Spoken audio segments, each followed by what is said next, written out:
نحمدہ نصلی علی رسولہ الکریم اعوذ باللہ من الشیطان الرجیم بسم اللہ الرحمن الرحیم حتی اذا بلغ بین السدین وجدا من دونہما قوما لا یکادون یفقہون قولا قالوا یا ذا القرنین ان یاجوج وماجوج مفسدون فی الارض فهل نجعل لك خرجا على أن تجعل بيننا وبينهم سدا قال ما مكنني فيه ربي خير فأعينوني بقوة أجعل بينكم وبينهم ردما أتوني زبر الحديد حتى إذا ساوى بين الصدفين قال انفخوا حتى إذا جعله نارا قال آتوني أفرغ عليه قطرا فما استطاعوا أن يظهروه وما استطاعوا له نقبا قال هذا رحمة من ربي فإذا جاء وعد ربي جعله دكا وكان وعد ربي حقا۔ پھر جب وہ دو پہاڑوں کے درمیان پہنچے تو ان کو ایک قوم ایسی ملی جو مشکل ہی سے کوئی بات سمجھتی تھی۔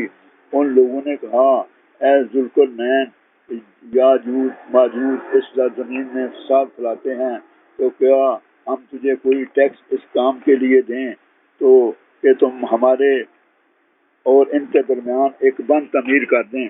اس نے کہا جو کچھ میرے رب نے مجھے دے رکھا ہے وہ بہت ہے، بس تم محنت سے میری مدد کرو، میں تمہارے اور ان کے درمیان ایک بند بنائے دیتا ہوں، مجھے لوہے کی چادریں لا دو۔ اور آخر جب دونوں پہاڑوں کی درمیانی خلا کو اس نے پاٹ دیا تو لوگوں نے کہا اب آگ دہکاؤ، حتیٰ کہ جب یہ آہنی دیوار بالکل آگ کی طرح سرخ ہو گئی تو اس نے کہا لو اب پگھلا ہوا تانبا ڈالو۔ یاجوج ماجوج اس پر نہیں چڑھ سکیں گے اور اس میں نقب بھی نہیں لگا سکیں گے، اور بھی مشکل تھا۔ ذوالقرنین نے کہا یہ میرے رب کی رحمت ہے، مگر جب میرے رب کے وعدے کا وقت آئے گا تو اس کو پیوندے خاک میں ملا دے، پیوندے خاک کر دے گا، اور میرے رب کا وعدہ سچا ہے۔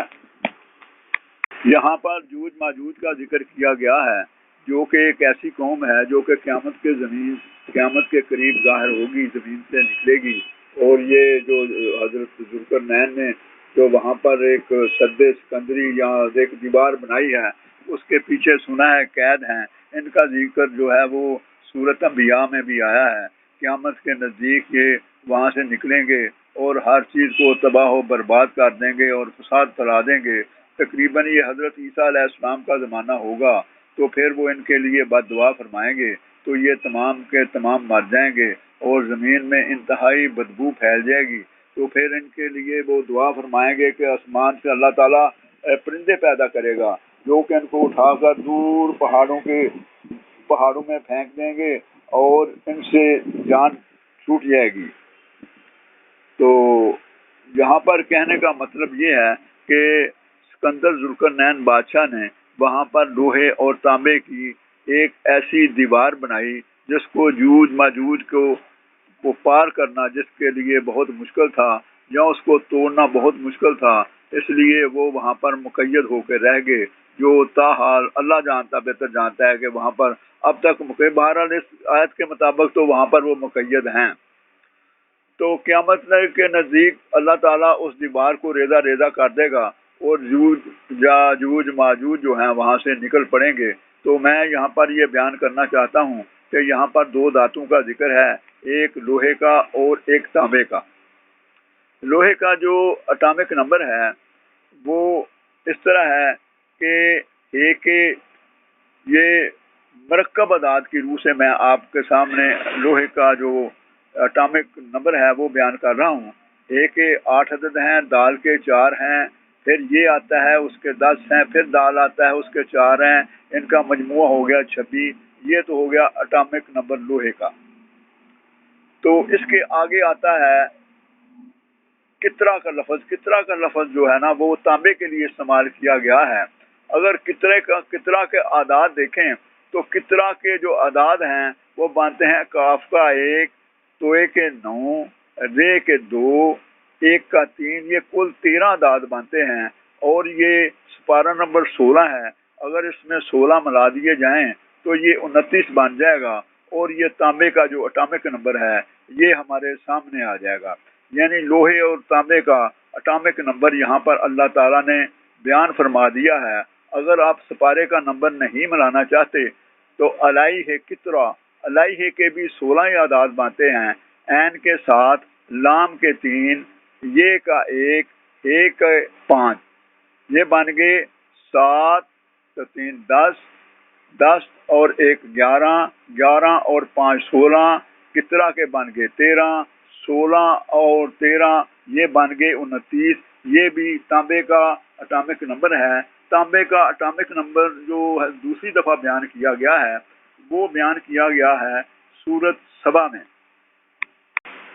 تو یہاں پر پہلے تو بیان کیا گیا ہے، لوہے کا ذکر کیا گیا ہے، کیونکہ حضرت سلیمان علیہ السلام جو تھے ان کا یہ معجزہ تھا کہ جب وہ لوہے کو ہاتھ ڈالتے تھے تو وہ موم بن جاتا تھا. اس سے جو مرضی چیز بنا لیتے تھے اور وہ اس چیز پر قادر تھے کہ لوہے کی مختلف چیزیں وہ بناتے تھے. اور یہاں پر بھی لوہے کا اٹامک نمبر دیا گیا ہے، لیکن تانبے کے اٹامک نمبر کا یہاں ایک الگ طریقے سے ذکر کیا گیا ہے. یہاں لکھا گیا ہے عین القطر، یعنی کہ تانبے کا چشمہ.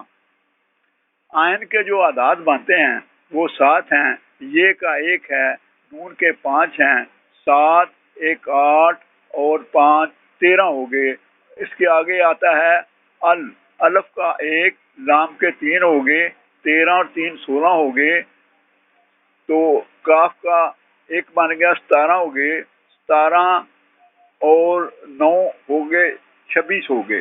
تو یہاں پر بھی وہاں پر لفظ کترا تھا، یہاں پر لفظ کتر ہے. تو وہاں جو کترا تھا اس کے اعداد مانتے تھے 13، تو کتر کے اعداد مانتے ہیں عین القطر. عین جو جہاں تک تعلق ہے اس کے 17 اعداد بنتے ہیں، اور تو کتر کے 12 بنتے ہیں. 17 اور 12 پھر 29 ہو جاتے ہیں. یہاں پر بھی لوہے اور تانبے کا اٹامک نمبر جو ہے وہ بیان کر دیا گیا ہے. اللہ تعالیٰ نے یہ یہاں پر بڑی خوبصورتی سے بیان فرمایا ہے. تو یہی میں آپ کے سامنے پیش کرنا چاہتا تھا. وآخر دعوانا ان الحمد للہ رب العالمین.